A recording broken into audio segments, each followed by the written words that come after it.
हाँ भाई, हमने जो पिछले लास्ट टाइम जो गो थ्रू करा था, सबसे पहले हम लोगों ने बेसिक डेफिनेशन देखी थी एआई की।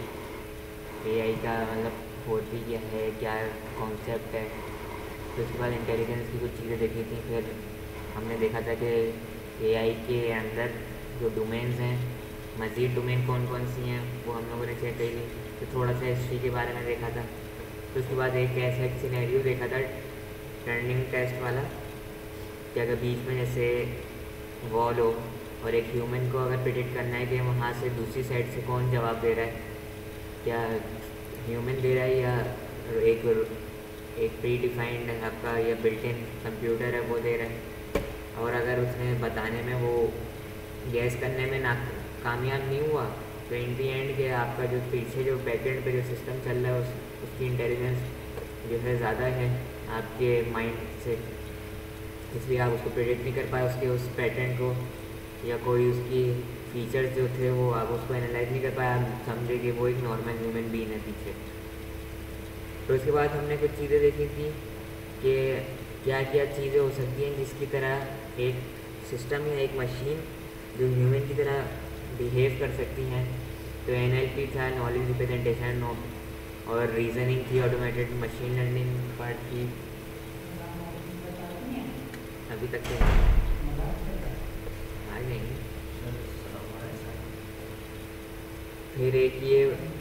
फिर इसका देखा था मीट हॉल का, एक ये जो मूवी थी 2001 में, स्पेस ओडिसी, अस्सलाम वालेकुम, उसी का ही रेफरेंस है ये भी, कि उन्होंने 1969 में बता दिया था आप लोगों को।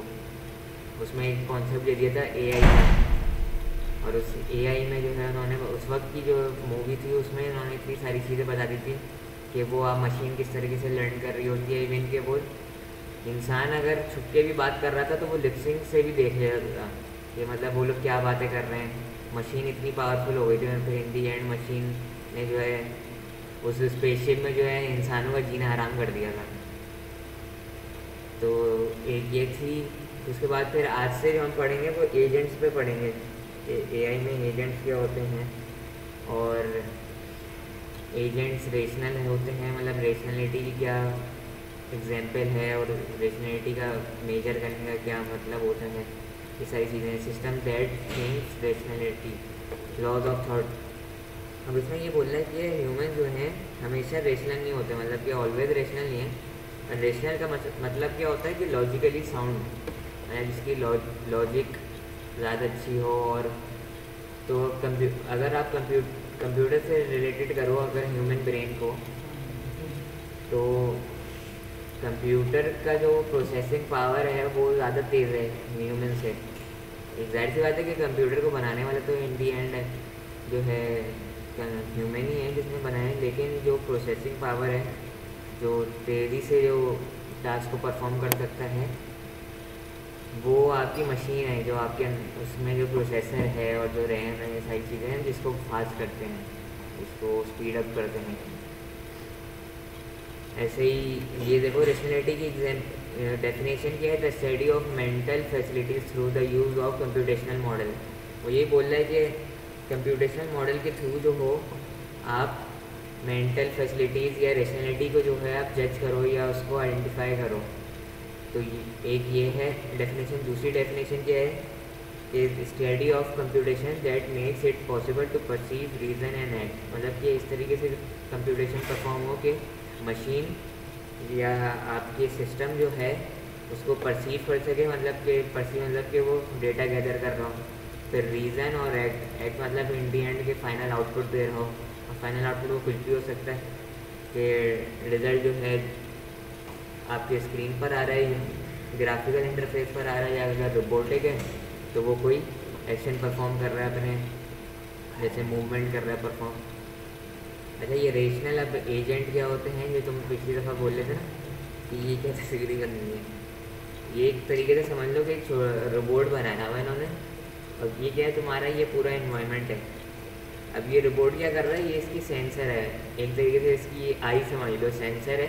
तो ये जो इन्वायरमेंट को अब परसीव करेगा, मतलब इन्वायरमेंट को एनालाइज करेगा, वो बाय सेंसर करेगा। सेंसर से वो डेटा गैदर करेगा या इनपुट होगा उसके सेंसर में, और फिर उसके बाद वो प्रोसेस होने के बाद फिर जो भी वो परफॉर्म करेगा बाय अपने एक्चुएटर्स के थ्रू करेगा। जो एक्शन परफॉर्म करेगा वो एक्चुएटर्स के थ्रू करेगा।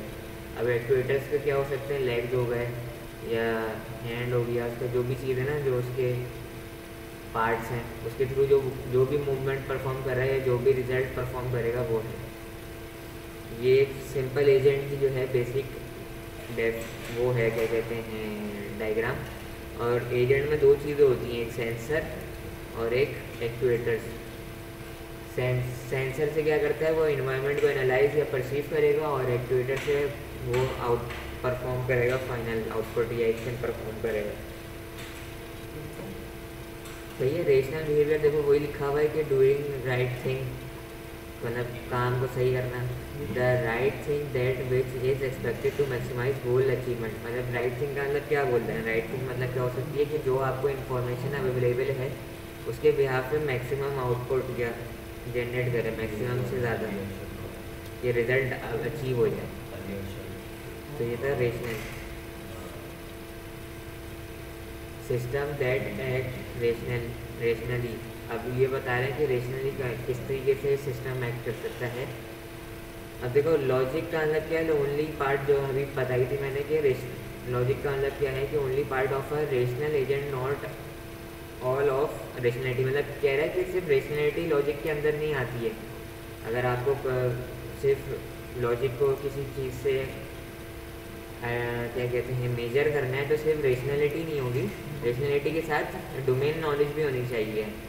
अब देखो डोमेन नॉलेज क्या हो सकती है, जैसे आप कोई सिस्टम बना रहे हो, मेडिकल का कोई सिस्टम है जैसे, तो आप उसमें जितनी भी डोमेन की होंगे उससे रिलेटेड सारी की टर्म्स लिख दोगे। जैसे जितनी भी डिजीज़ का डेटा है वो डाल दोगे, डिजीज़ से रिलेटेड जो भी उसके सिम्टम्स हैं, और उस डिजीज़ से रिलेटेड जो भी मेडिसिन हो गई, अगर आप वो सारे डेटाबेस में आपने इनपुट कर दिया तो वो एक उसकी डोमेन नॉलेज हो गई। अब आप उससे जो भी चीज़ क्यूरी पूछोगे वो उसका रिप्लाई करेगा उसी में ही, जो उसके वो आपने डोमेन दी है। मतलब डोमेन नॉलेज मतलब एक्सपर्टीज़ जो होती है, डोमेन एक्सपर्टीज़ वही हो गई।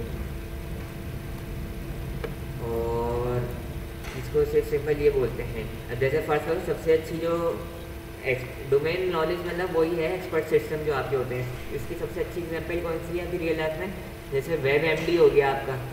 वेब एमडी में तुमने देखा होगा कि आप सिम्टम डालते हो या कोई बीमारी पूछते हो तो उससे रिलेटेड वो सारी चीज़ें बता देता है, उसके साइन सिम्टम्स क्या क्या पॉसिबिलिटीज़ हो सकती हैं, ये सारी चीज़ें बता रहा होता है आपको। तो रेशनलिटी में, लॉजिक में सिर्फ रेशनलिटी नहीं देखी जाती। अगर सिर्फ तुम रेशनलिटी से कंपेयर करोगे या रेशनलिटी सिर्फ उसमें डाल दोगे तो वो पूरा एक कंप्लीट एजेंट नहीं बन पाएगा आपका। उसके लिए एक डोमेन नॉलेज होनी चाहिए। डोमेन नॉलेज वही है जैसे एक ह्यूमन होता है। अब जैसे एक ह्यूमन जो है किसी जगह का एक एक्सपर्ट होगा, जैसे फर्स्ट करो तुम्हारी जो है फ्रंट एंड के तुम एक्सपर्ट हो, तो तुम्हारी जो डोमेन एक्सपर्टीज़ है वो क्या है, फ्रंट एंड की है। ऐसे एक डॉक्टर है, डॉक्टर जैसे एक है न्यूरो सर्जन, मतलब दिमाग का डॉक्टर है, तो उसकी एक्सपर्टीज़ किसकी होंगी, ब्रेन की ज़्यादा होंगी। और जाहिर सी बात है कि तुम उससे अगर दूसरी डोमेन का पूछोगे तो वो नहीं बता पाएगा। दूसरी डोमेन का जैसे स्किन स्पेशलिस्ट, स्किन के बारे में ज़्यादा सवाल कर लो तो उसको नहीं पता होगा।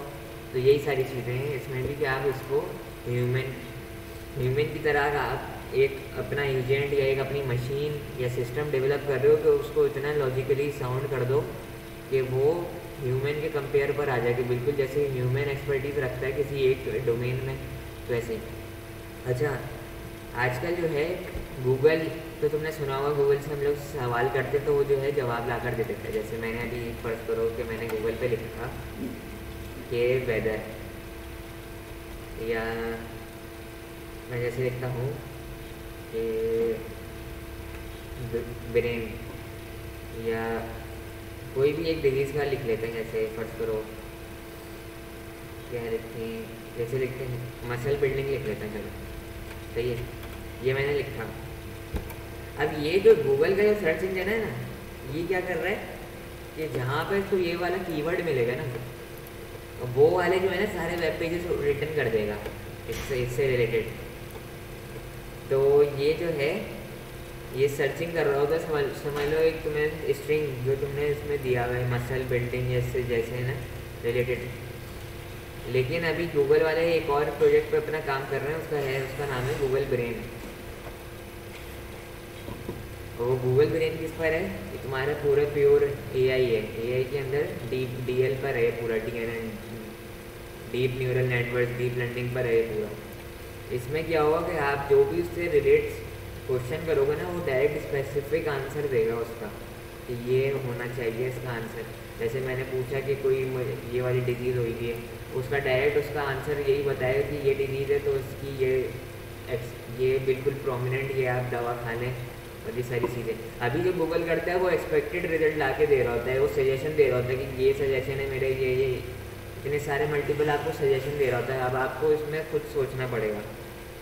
गूगल ब्रेन में क्या है, ये अभी प्रोजेक्ट स्टार्ट हुआ है, काम कर रहे हैं 2011 से अभी है ये।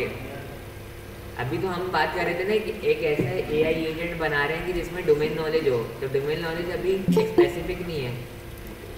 डोमेन नॉलेज में क्या मसला आ रहा है कि अभी जो हमारे एजेंट बन रहे हैं या एआई के जो सिस्टम बन रहे हैं वो एक ही डोमेन पर हैं, या तो एक क्या कहते हैं, एक वेबसाइट को वो उसकी डोमेन होगी, लाइब्रेरी ऊपर है। अभी जो एआई में जो गड़बड़ आ रही है ना, वो क्या है कि आपकी डोमेन एक्सपर्टीज सिर्फ एक ही जगह पर है। अगर जैसे मैं पेंट पे तुम लोगों को दिखाऊँ कि मैं बना कर कि फर्ज करो एक हमारा ये डोमेन आए हुए नहीं अभी नहीं है। जैसे एक फर्ज करो एक ये हमारा डोमेन है, एक ये हो गया हमारा डोमेन और एक ये हो गया। अभी हमने फर्ज करो लेट्स सपोज 3 डोमेन लिए हैं, वही करेंगे या सर यूज पढ़ते हैं, वेट करना पड़ेगा, पता नहीं रुक जाए आधा घंटा। अब देखो ये एक डोमेन है, फर्स्ट सेकंड और ये थर्ड हो गया। अब एक डोमेन का जैसे मैं नाम लिख लेता हूँ, जैसे ये हो गया हमारा डिजीज़ेस का, मैंने यहाँ लिख दिया डिजीज़ेस, सही है। दूसरा डोमेन हम ले लेते हैं कंप्यूटर का, मतलब आईटी साइड हो गया ये कंप्यूटर आईटी। तीसरा डोमेन हम ले लेते हैं जैसे इंजीनियरिंग साइड ले लो, डिजीज समझ लो मेडिकल साइड हो गया है तुम्हारा, सही है। अभी जो हमारे जो ज़्यादातर एक्सपर्ट सिस्टम बन रहे हैं या डोमेन नॉलेज वाले एआई सिस्टम बन रहे हैं, वो एक पर ही बिल्ड है ज़्यादातर, या तो इस पर बिल्ड होगा या इस पर बिल्ड होगा या इस पर बिल्ड होगा। पूरी नॉलेज नहीं होगी, मतलब कि इतना नहीं, वरना फिर जो है उसके लिए एक तो डेटा भी ज़्यादा चाहिए, उसके लिए कंप्यूटेशन रिसोर्सेज, और दूसरी बात कि आपका जो मॉडल है, जो एआई की जो एबिलिटी है परफॉर्म करने की, और उसका जो रिज़ल्ट है आउटपुट कि नियर कम से कम 95% से ऊपर तो उसका वो रिज़ल्ट हो ना, सक्सेस रेशो, वो अभी बहुत कम है, मल्टीपल उसमें।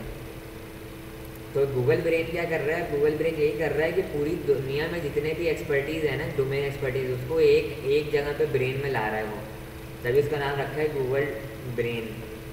वो क्या करेगा, आप उससे जो भी चीज़ पूछोगे वो डायरेक्ट उसका आंसर दे देगा। आपने पूछा कंप्यूटर आईटी का, उसने इसका भी दे दिया इसका, और वो डायरेक्ट देगा, सजेशन नहीं देगा जैसे अभी सजेशन देता है ना ये, वो नहीं, अब वो फिर उसका डायरेक्ट आंसर बताएगा। ये है गूगल का सबसे महंगा प्रोजेक्ट जो अभी चल रहा है, और बहुत सालों से 2011 से कम चल रहा है, और यही एंड ऑफ द वर्ल्ड होगा एक तरीके से, मुझे लगता है कि ये समझ लो दज्जाल के लिए काफ़ी बेनिफिट होगा ये वाला जो प्रोजेक्ट है। इसलिए वो सारी चीज़ें एग्जैक्ट बता दिया करेगा कि कब बारिश होगी, बारिश का टाइम, सेकंड, एक एक चीज़ बताएगा कि किस टाइम पे होगी, किस सेकंड पे होगी, ये सब कुछ यही बताएगा। तो बाकी ये चीज़ थी। अब हम आ जाते हैं, अच्छा रेशनल एजेंट की जो मैंने डेफिनेशन है वो एक तो इन्होंने ये लिखी भी कि an agent is an entity that perceived an act. Perceive कैसे करेगा, बाय सेंसर, एंड एक्ट कैसे करेगा, यूजिंग इट्स एक्चुएटर। एक्चुएटर ये जो आप इसके जो मूवमेंट की जो चीज़ें हैं वो ये हैं, ये रोबोटिक्स के टर्म में इन्होंने डेफिनेशन दी हुई है, सही है। और उसको रिप्रेजेंट करने का क्या है कि ये एफ जो है तुम्हारा रेशनल एजेंट को रिप्रेजेंट कर रहा है, एफ मतलब, और पी क्या है, परसीव कर रहा है, और जब परसीव करने के बाद ही कोई एक्शन परफॉर्म कर सकता है, मतलब कोई एक्शन या कोई रिजल्ट देगा वो आपको, ये ये है इसमें चीज़। अब देखो एआई की जो है कंक्लूडिंग डेफिनेशन क्या है, जो हमने पिछली क्लास में हमने जो अभी पिछली क्लास में पढ़ा था और आज की क्लास में जो हमने सिर्फ एजेंट ही पढ़े कि एजेंट करते हैं क्या, उसकी जो है वो डेफिनेशन है कंक्लूजन की तरफ जा रहे हैं। तो ये प्रोड्यूस बाय ह्यूमन आर्ट और effort rather than originating naturally, मतलब कि आप एआई से आप ऐसी मशीन को ऐसा कह रहे हो कि आप खुद डिसीजन लो भाई, मशीन डिपेंडेंट नहीं रहो ह्यूमन के लिए, ऐसा आप उसको प्रोग्राम करो कि वो इंडिपेंडेंट हो जाए ह्यूमन की या without the help of human, और making the machines intelligent is basically this second definition. Goals of AI क्या है, टू मेक कंप्यूटर, जाहिर सी बात है उसको एफिशिएंट बनाओगे, उसको पावरफुल बनाओगे और इतना बना दोगे कि ह्यूमन को टक्कर दे सके वो।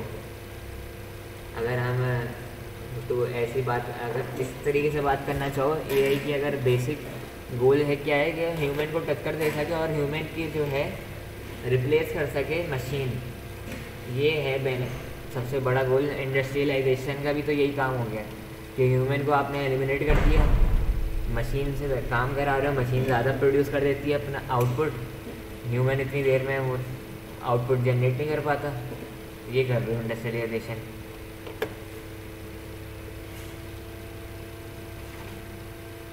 The foundation of AI philosophy, मतलब अब ये वो बता रहा है कि मतलब कहाँ से शुरू हुई, क्या था उसकी लॉजिक क्या थी शुरुआत। Philosophy at that time the study of human intelligence begin with no formal expression, initiate the idea of mind as a machine and its internal operation. Mathematics formal, एक बात याद रखना है, एआई एमएल और ये जितनी भी है ना, मतलब एआई के जो अम्ब्रेला में जितनी भी इसकी डोमेन्स आती हैं उसके लिए आपको मैथ्स बहुत अच्छी आनी चाहिए। एमएल और एमएल के बाद डीप लर्निंग हो गई, इसमें आपको मैथ्स और मैथ्स के साथ स्टैट्स की जो है बहुत अच्छी ग्रिप होनी चाहिए। इसलिए जब भी आपने देखा होगा डेटा साइंस का कोई कोर्स करा रहा होता है, अगर आप लोगों ने ऑनलाइन देखा हो तो वहाँ पर जो है सबसे पहले स्टैट्स की चीज़ें भी पढ़ाई जाती हैं।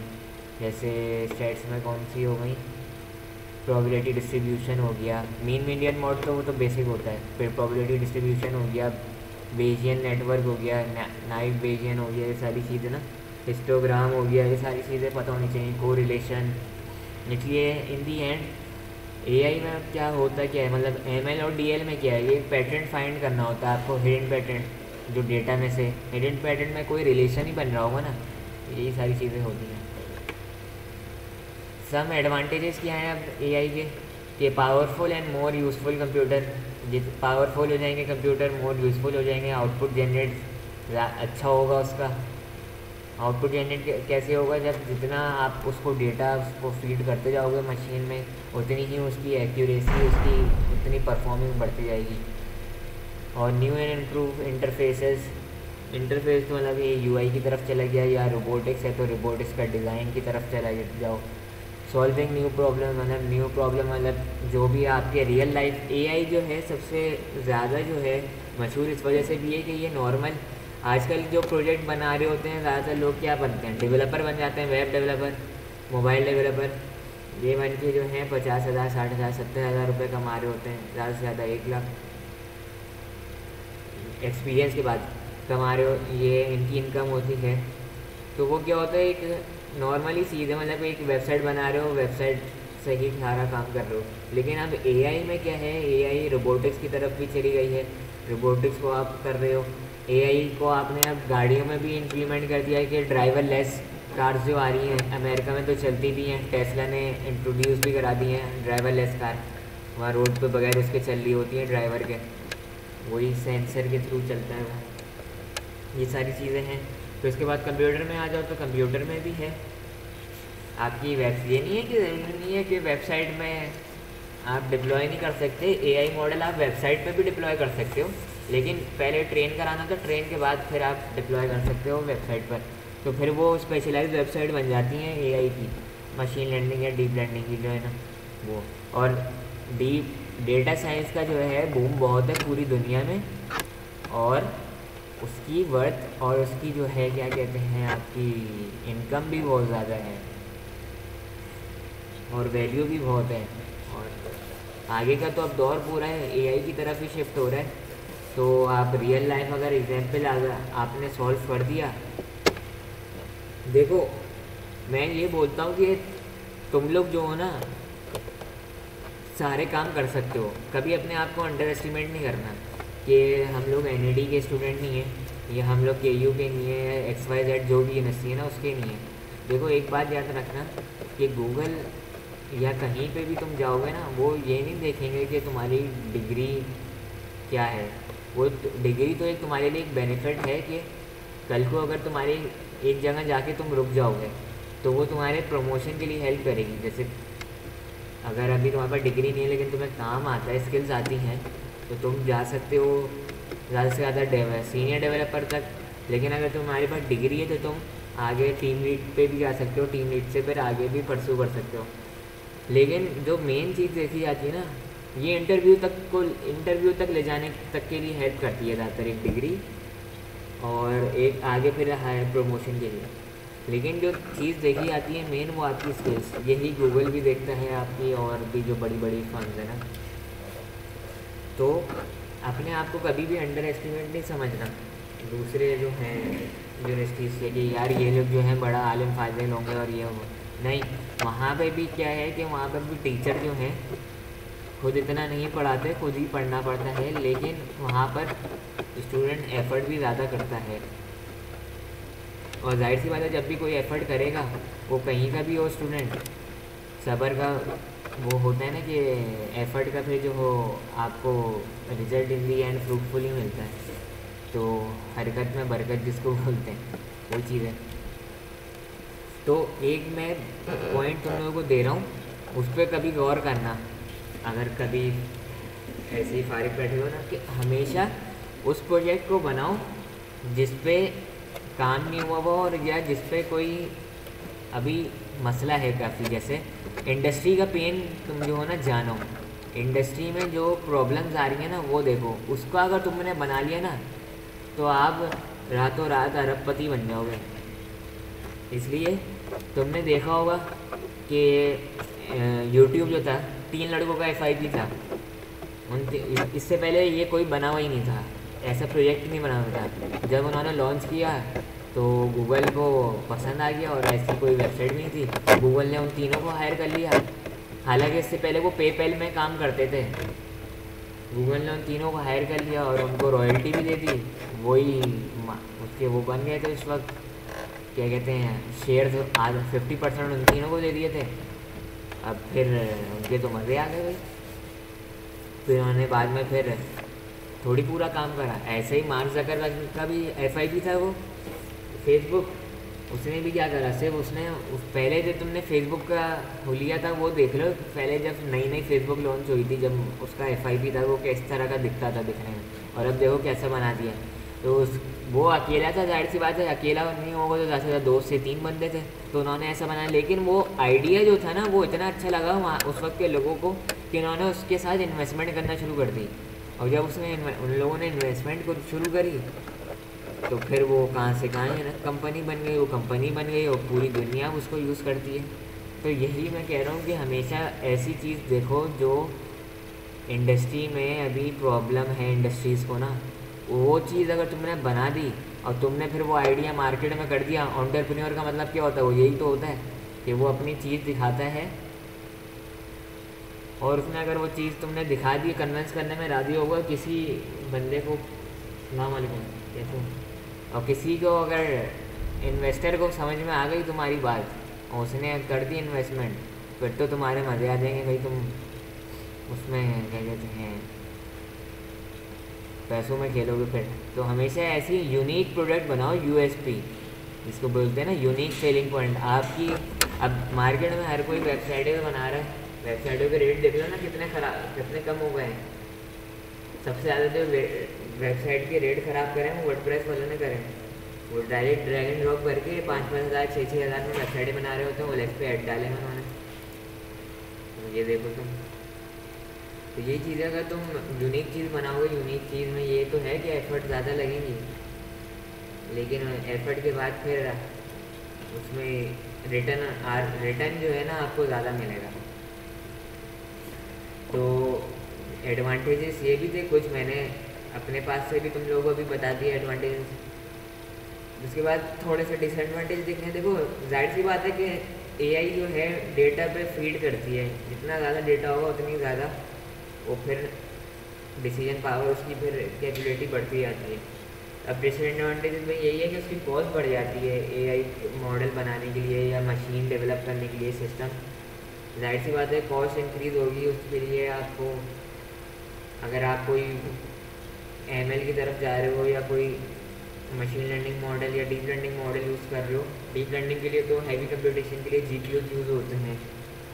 तो यही है कि रैम ज़्यादा यूज़ होती है, प्रोसेसर, तो कंप्यूटेशन पावर बढ़ जाती है। बिग डेटा की तरफ आप चले जाते हो, उसमें डेटा ज़्यादा होना चाहिए और फिर डेटा की स्टोरेज और फिर उसका डेटा का फॉर्मेट किस तरीके से फॉर्मेट आ रहा है, तो ये सारी चीज़ें जो हैं फिर आपकी होती हैं।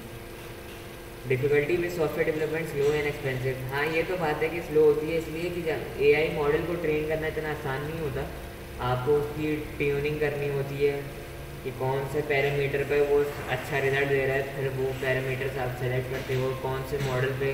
तो ये तो है, तो जाहिर सी बात है अभी इतना है। फ्यू एक्सपीरियंस, और इसकी देखो ये तो इसने सही बात बोली है, ये वाली बात जो मैंने अभी तुम्हें बताई थी ना कि अभी तो सारे लोग web application, mobile application, data scientist अभी बहुत कम है। तो मैं तुम लोगों को बोलूँगा कि इसकी तरफ जो हो तुम लोग पढ़ो, अपनी अलग से भी पढ़ो, और अगर कुछ समझ में नहीं आए तो मुझसे पूछ लेना, मैं तुम लोगों को गाइड कर दूँगा कि मतलब किस तरह आप क्या करना है। Few practical products have reach the market as yet. अभी भी बहुत ही कम है जो पूरी, अगर पूरी भी नहीं है अभी भी एआई में, एक लिमिटेड तक है, पूरी भी है ही नहीं। ये नहीं है कि ये फुल एआई सिस्टम बना हुआ है, अभी भी कुछ 100% नहीं है तो 50% है, 30% इस तरीके से। अब देखो थोड़ी सी अब एआई एप्लीकेशन देख लेते हैं, ये एंड हो रहा है आज ये वाला इंट्रोडक्शन लेक्चर। फिर एआई एप्लीकेशंस क्या क्या हैं, कहाँ कहाँ यूज़ होती हैं, वो देखो जाहिर सी बात है कि एआई का जो सबसे बड़ा बेनिफिट है वो क्या है, ऑटोमेशन की तरफ है कि आप हर चीज़ों को ऑटोमेट करो ताकि ह्यूमन इंटरवेंशन कम हो जाए। तो ऑटोमेशन में क्या है, प्लानिंग, शेड्यूलिंग। अब ये देखो तुम्हें इसने रिपोर्ट दिखाया है, ये मार्च का है, जो मार्च पे गया हुआ रिपोर्ट वहाँ से डेटा गैदर करता है। ऐसा ही है वेदर के लिए भी होता है। दूसरा क्या है, एनालिसिस ऑफ डेटा, जैसे तुम्हारे प्लैनेट्स का हो गया डेटा, ये नासा वाले हैं इसलिए भी डेटा गैदर करते हैं। तीसरा मेडिकल साइड हो गया, सब ये मेडिकल सर्जरी में हो गया, इसका जो सबसे मेडिकल सर्जरी में image processing, digital image processing हो गई, आपकी कंप्यूटर विजन हो गया, ये सारी एआई में है ब्रांचेस। और दूसरा है आपके स्पोर्ट्स में हो गया, ये जैसे हॉकाई में दिखाते हैं variations, image analysis, enhancement, tracking and predicting, ये इसका प्रेडिक्ट करके दिखाता है। देखो इसमें भी एरर होता है, ये जो ग्राफिकल दिखाता है ना कि इतना टर्न हो रहा है बॉल में, इतना डेविएशन आ रहा है, ये वो लोग खुद बोलते हैं हॉकाई वाले कि इसमें भी जो है हमारा 5% चांस है एरर का। जो आपकी एआई एप्लीकेशंस हैं ये भी 100% एग्जैक्ट नहीं है, अभी भी इसमें भी होता है। ऐसे ही देखो ये ट्रेजेक्ट्री बता रहा है कि ये जो वॉलीबॉल खेलते हैं कि किस तरीके से बॉल आ रही है, किस तरीके से बॉल, ये इसकी सारी ट्रेजेक्ट्री बना रहा है। मिलिट्री में तो जाहिर सी बात है काफ़ी यूज़ होता है, सर्विलेंस में, असॉल्ट में, ट्रैकिंग में, जीपीएस सिस्टम जो होते हैं सारी चीज़ें। अब ये है कुछ फ्यूचर ऑफ एआई कि जहाँ पर अभी काम चल रहा है और उसका और अभी काफ़ी बूम है अभी, और फ्यूचर में भी है। वही है मशीन लर्निंग में है, मशीन लर्निंग के बाद डीप लर्निंग हो गई, predictive analysis, natural language processing हो गई, आपकी स्पीच की तरफ है, अभी विजन में आ गई। विजन मतलब मशीन डिजिटल इमेज प्रोसेसिंग और कंप्यूटर विजन हो गया। ठीक है, अच्छा, ये जो है कि एक सिस्टम है डीप ब्लू चेस का, इसने जो है कंप्यूटर ह्यूमन को बीट करा है इसमें। ये देखो ये वाला chess playing is a classic AI problem, इसने जो है बीट करा हुआ है डीप ब्लू ने। डीप ब्लू की देखो, ये तुम्हारा जो है वर्ल्ड चैम्पियन है, गैरी जो है वर्ल्ड चैम्पियन है, और इसकी देखो इंटेलिजेंस कितनी है। और जो डीप ब्लू है उसने उसको बीट करा हुआ है, उसकी देखो लो इंटेलिजेंस कितनी है। सही है ये। बाकी और चीज़ें हैं ये तुम पढ़ लेना, ये मैंने तुम लोगों के लिए गाइड के लिए दी हुई है कि कहाँ कहाँ और यूज़ हो सकती हैं, कंप्यूटर प्रोसेसिंग में यूज़ हो रही है, कंप्यूटर रिकॉग्नाइज किस तरीके से करती हैं, ये सारी चीज़ें ना तुम लोगों के लिए एक्स्ट्रा मैंने दे दी थी चीज़ें के नॉलेज के लिए। देखो एआई इसमें भी यूज़ होती है स्टॉक मार्केट में एनालाइज करने के लिए पैटर्न। सही है, कोई क्वेश्चन है तो पूछ लो।